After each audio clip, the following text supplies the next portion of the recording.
बाहर को मार अवस्था कौन है देखा मत बहुत राग लगुच खरारे एबे जाऊँगी मु सांग मैंने मुझे आसी। Good morning welcome to my channel Deepika की जिंदगी। आज का ब्लॉग मु आरंभ कर 6:30 बेलू आ मामा मु आज सांगरे उठी पड़े आउ रूम रे जहाँ अवस्था है काली राति सफा किसी कलेनी सांग होइकी शुई पड़े मामा ये खेलुं सांग मैंने मत कहते जे टिके एमती रख सेमती रख एमती कर सेमती कर एमती हुआ सेमती हुआ सांग मैंने छुआ को लेकिन करवा बहुत कष्ट हाँ कौन है कुह हाय सांग मैंने गुड मॉर्निंग कहीदियो टे मामा से पानी पिउछंती चामच रे पी दियो ना थोड़े देखे दियो टे केमती पिउछ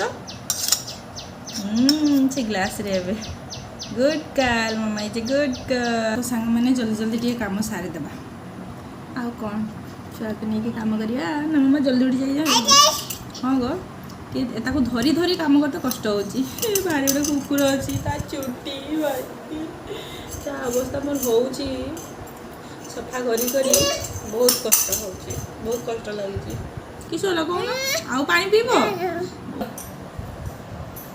दियो पानी देवी दियो से थाओ थाओ थाओ से थाओ या पर पीवा एठू पानी आगे पी सारी दे गिलासटा धरो गिलास धरो जलखिया बनइबार अच्छी कौन करवा भल लगुनि टिके मामा केबे बड़ हम केबे बुझीबार हम मामा को 2 वर्ष पूरा को जाऊँ जुलाई रे किंतु मामा कथा कही ना मत टिके भी भल लगुनि मामा केबे कथा कहबे आम सांग होइकी कथा कहबा केते कथा कहबा काम आरंभ कर सांग माने मामा पाई मु बहुत स्वप्न देखी आउ एते कष्ट करिवार कारण होउची मामा ता भल भविष्यत पाई मते बहुत कष्ट करिया पाई पड़ुछि मु जानिछि आ करूछि भी खुशी खुशी रे सांग माने मते आपनको सपोर्ट एबे दरकार बहुत दरकार आउ प्लीज मते सपोर्ट करंतु मो वीडियो देखि बहुत जन हसुछंती आ कमेंट भी मारुछंती जे गुडा कि मु अणदेखा करूछि अणशुणा भी करूछि तथापि मु किछि कहारी कथा मन दुख न करी कि मु आगो को बढ़ी चलीछि कारण होउछि मामा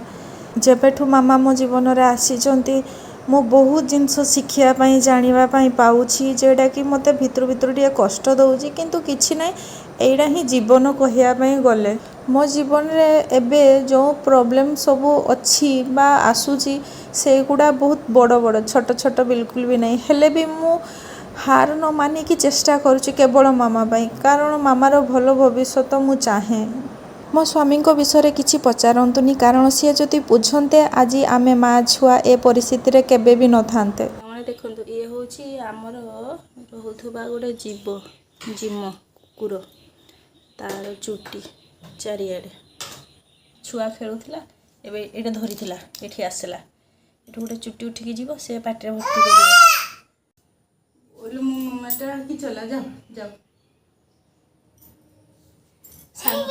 हाँ गो तुम यार आस यार आस यार आस यार आस यार आस यार जाऊन सांग मैंने ये चुटी जहाँ विरक्ति लगुच बहुत विरक्ति लगुच भल लगुनि टे भी सफा सुतरा किसी रखार नहीं सब पकईदेवे भर्ती चुटी पूरा छुआ को मुझे खेल खेल करी मैंने यारे नजर रखी ना ता पाखे नजर रखी मैंने घर मालिक पणस गछ तो होती से गोटे पणस देते ये पणसटा देते बहुत मिठा ये पणसटा सांग मैंने ये बोईतालु शाग बाड़ी में से देते कुंदरी मुझे मागिली कहली सीझेकी चकटिकी खायापी मत भल लगे मामा को भी देवी से मागिची मामा चकुड़ी भी हो गला दांत घुसेकी खुए दिए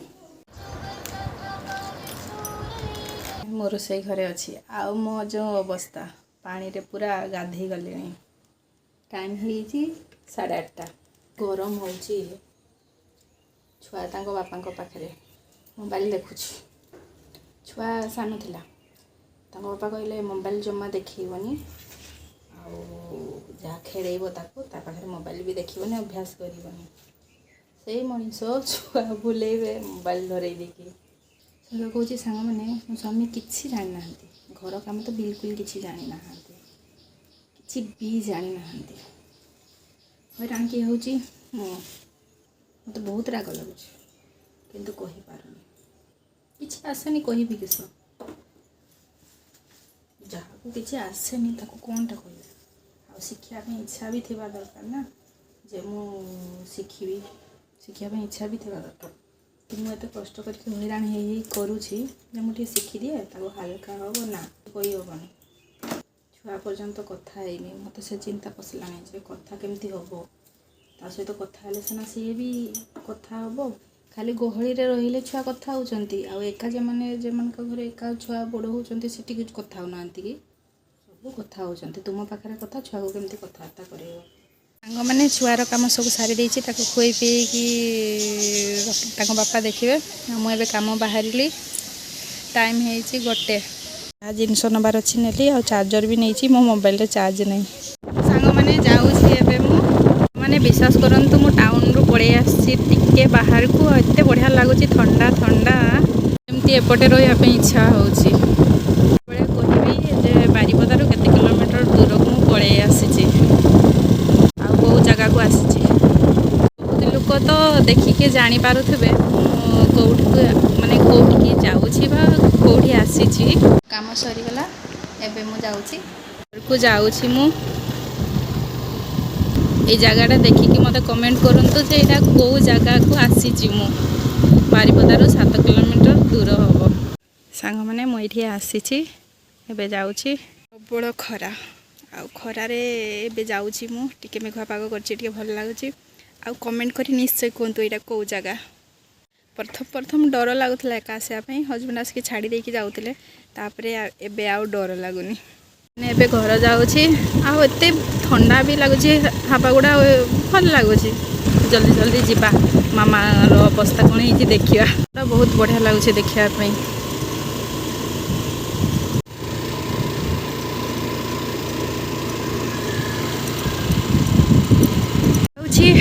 ଅଧା ରାସ୍ତା ପହଞ୍ଚିଗଲି, ଅଧା ଟାଉନ୍ ପହଞ୍ଚିଗଲି। ଆଉ ଏତେ ଖରା ଯେ ରାସ୍ତାରେ କେହି ଯିବା ଆସିବା କରୁନାହାନ୍ତି, କାର୍ ଛଡ଼ା କେହି ଯିବା ଆସିବା ଜମା ନାହିଁ। ମୁଁ ଘରେ ପହଞ୍ଚିଗଲି, ଆଉ ମାମାଙ୍କୁ ଦେଖିବା ସେ କ'ଣ କରୁଛି। ଜିନିଷ ସବୁ ନେଇକି ଯିବା।